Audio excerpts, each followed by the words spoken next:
Hallå allesammans, välkommen tillbaka. Today I wanted to do a vlog post rather than a language thing. Basically, I wanted to talk about what it's like trying to find work in Norway, at least what it's been like for me. Um, it's not as easy as I thought it would be.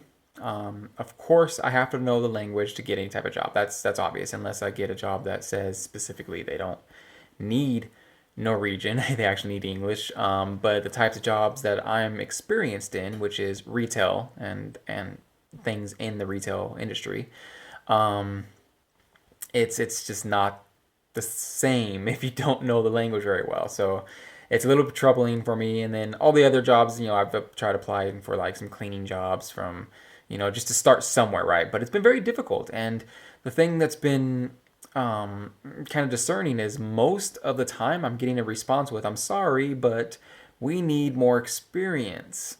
Um, for the jobs that I'm applying to, that are retail jobs, that's a little bit insulting because I have over 10 years experience in retail work. So I have quite a bit of experience in retail.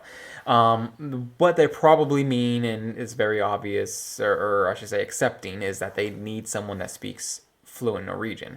Okay, I get it, but at least put that right. So this whole we need more experience thing has been kind of a downer on my side, and not being able to work for some time now is getting a little aggravating. Um, so basically, a couple things I wanted to go over. The first are kind of things that are required, or not necessarily required, but extremely valuable in finding work in Norway. Now, obviously, you have to have some sort of experience to the job that you're applying for, or some sort of schooling, degrees, whatever. It depends on what you're applying for, of course. That's the obvious stuff. But other than that, there's two other very, very important or helpful things to have.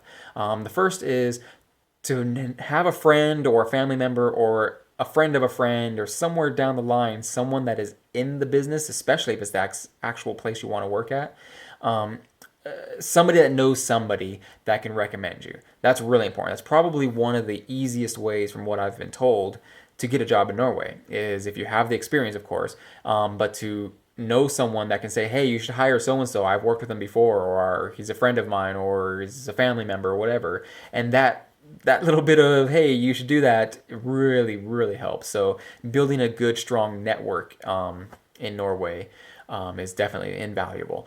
The other thing is the what's called a test. And a test is basically a letter of recommendation. So that is, showing or telling your next employer what your previous employer thought about you and how your work was, and just the general overall what you were like as an employee for them. That way, they have something to go by and what to expect for the new place. It's definitely a valuable piece of paper to have, and get as many as you can. If you're planning on marrying to a Norwegian and moving here for that, or coming for some other reason, if you don't already have prior work, you can obviously get a work permit, and you're coming because of a job. You're not having a problem finding a job, right?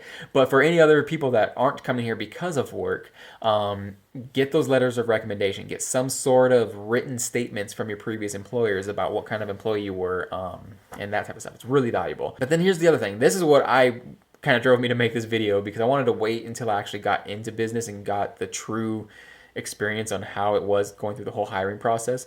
But something recently just happened, actually on Monday. I went with my Norwegian teacher down to one of the local shops, and we have set up what is called språkpraxis.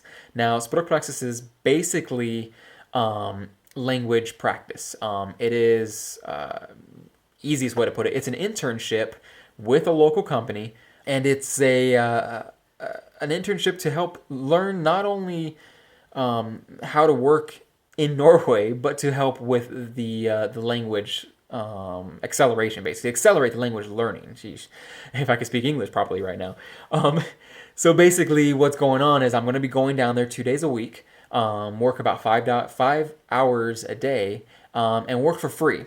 So that's a little tough for me, but this is what I'm getting. I'm getting the value of learning what it's like to speak in a normal public setting with Norwegians, not speaking English, not going into the store and fumbling around with my words and stuff like that, and not really needing to speak, because let's face it, when you go to shopping, it's a little bit more friendly in the United States. You do talk quite a bit more, but here in Norway you don't.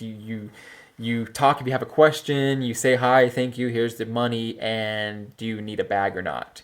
Um, and I'm going to do another video on shopping in Norway, because it's a little interesting. It's very different than the United States, and I didn't expect it to be, but that's another video.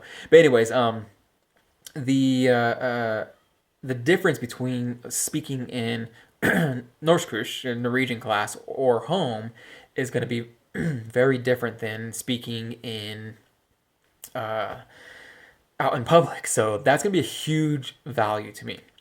The other thing is I'm going to be getting that attest.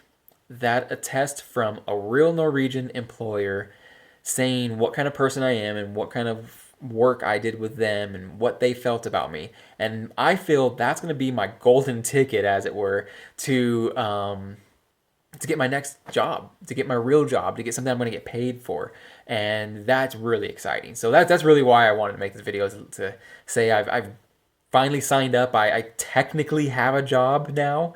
I start in 2 weeks. So it's pretty exciting. Although I'm not making money, I am getting something that's of value and to help me progress in the Norwegian society, and getting some kind of work, related experience now. And that's just finally, tell you, it's been a little worrying. It's time for me to work, and so I'm really excited about that. So I kind of wanted to just let you guys know, just to sum everything up here. I don't want to make this video much longer. Things to think about when coming to Norway. If you're thinking about moving here for, marriage and whatnot, or anything else, get those letters of recommendations. Get that set up so you have something. Even though it's not in Norwegian, have something. It's definitely better than nothing. Also, work on building your networks. Friendship, family networks here in Norway are definitely important. Especially get to know people that are in the field that you would be interested having a job with. Yeah. But if you haven't been able to do any of that stuff, the next step is, while you're in Norwegian classes, if you're allotted that or you're in the classes, pursue the Språkpraxis program. It's free. It's included. It's free and included if you're married to a Norwegian, and there's a couple other things that allow that too. If you're paying for the system, obviously you're not going to pay to go to Språkpraxis, but if you're having a hard time finding a job, you kind of got to do what you got to do to get in. But obviously I understand it's going to be difficult. But take advantage. If it's offered to you, take advantage of it. It's going to be so valuable to get that letter of recommendation from an actual Norwegian employee. So anyways, yeah, I'm going to start rambling on here. Anyways, I wanted to kind of share that and let you guys know. If you have any questions, comments, feel free to leave them down below. I'm more than happy to answer as best as I possibly can. I will be making more videos once I start actually working at the place. Like I said, I start in about 2 weeks here. So I'll let you know what that experience is. My first day, I guess. I got to do a first day video, right? So I'll do that. And and then I'll update you as time progresses, and I'll let you know what it's like actually working and being in an actual Norwegian job, and what the differences are, if any. I don't know. I don't really know what to expect. This is all new to me. So I'm pretty excited. But anyways, yep, leave the comments, questions down below. Don't forget to hit that thumbs up if you like what I'm doing here, and subscribe. Got lots more coming up soon. That's about it. So until next time, thanks for watching. Ha det bra.